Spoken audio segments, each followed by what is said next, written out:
The non-food items will be distributed by the Kingdom Salman Humanitarian AIDS and Relief Center among the needy family in flood-affected area of province of Sindh and Punjab.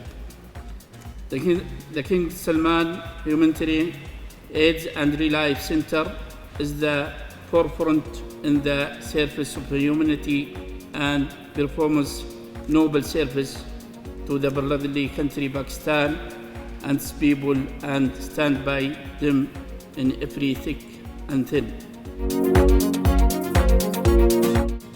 Now we are starting, or actually we started just 2 or 3 days ago, the distribution of the last phase of this non-food items, which is 15,000 non-food items. Each packet of this contains several items. It contains kitchen sets, as you see. It contains 2 blankets, some antibacterial soap.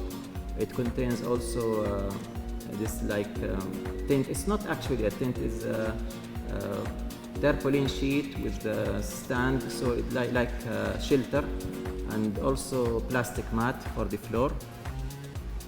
One packet of this is enough for one family consisting of 7 persons. So this will benefit, the whole project will benefit inshallah more than 350,000 people.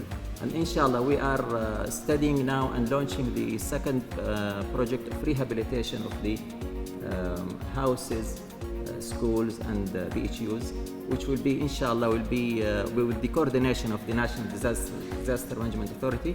We will choose the areas and we will start also building the houses for them. We gratefully acknowledge the support from Kingdom of Saudi Arabia, the Royal Court, the special instructions from the custodian of the holy mosques, and the team KS Relief, which has worked with the local governments, provincial governments of Sindh, KPK, and other parts which have been affected by the floods of 2022.